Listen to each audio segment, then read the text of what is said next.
ರಾಜ್ಯದಲ್ಲಿ ಮತ್ತೆ ವರುಣನ ಅಬ್ಬರ ಮುಂದುವರೆದಿದೆ. ಬೆಂಗಳೂರು ಸೇರಿ ರಾಜ್ಯದ ಬಹುತೇಕ ಕಡೆಗಳಲ್ಲಿ ನಿನ್ನೆ ಮತ್ತೆ ಜೋರು ಮಳೆಯಾಗಿದೆ. ಚಿಕ್ಕಬಳ್ಳಾಪುರ, ಶಿವಮೊಗ್ಗ, ಧಾರವಾಡ, ಕೊಪ್ಪಳ, ತುಮಕೂರು ಜಿಲ್ಲೆಯಲ್ಲಿ ಉತ್ತಮ ಮಳೆಯಾಗಿದೆ. ಮಳೆಯ ಪ್ರಮಾಣ ಜೋರಾಗಿದ್ದು ಜನಜೀವನ ಸಹಜವಾಗಿ ಅಸ್ತವ್ಯಸ್ತವಾಗಿದೆ. ಚಿಕ್ಕಬಳ್ಳಾಪುರ ಜಿಲ್ಲೆಯಲ್ಲಿ ಮಳೆಯ ಅಬ್ಬರ ಜೋರಾಗಿದ್ದು ಬೆಂಗಳೂರು ಹೈದರಾಬಾದ್ ಹೆದ್ದಾರಿಯ ಮಂಚನಬೆಲೆ ಅಂಡರ್ ಪಾಸ್ ಜಲಾವೃತವಾಗಿತ್ತು.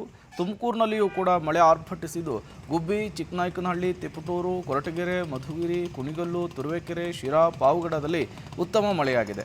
ಇನ್ನು ಕೊಪ್ಪಳದಲ್ಲಿ ಮಳೆಯ ಆರ್ಭಟಕ್ಕೆ ಹಳ್ಳಕೊಳ್ಳಗಳು ತುಂಬಿ ಹರಿದಿದೆ. ಕುಷ್ಟಗಿ ತಾಲೂಕಿನ ತಾವರೆಗೆರ ಸಮೀಪದ ಜಮಲಾಪುರ ಹಳ್ಳ ತುಂಬಿ ಹರಿತಾ ಇದೆ. ಇನ್ನು ಮುದೇನೂರು ಟು ತಾವರೆಗೆರ ಸಂಪರ್ಕ ಬಂದಾಗಿದೆ. ಇನ್ನು ಚೇರಾಂಪುರ ಗ್ರಾಮದ ಸರ್ಕಾರಿ ಶಾಲೆಯ ಆವರಣಕ್ಕೆ ಮಳೆ ನೀರು ನುಗ್ಗಿ ಅವಾಂತರ ಸೃಷ್ಟಿಯಾಗಿದೆ.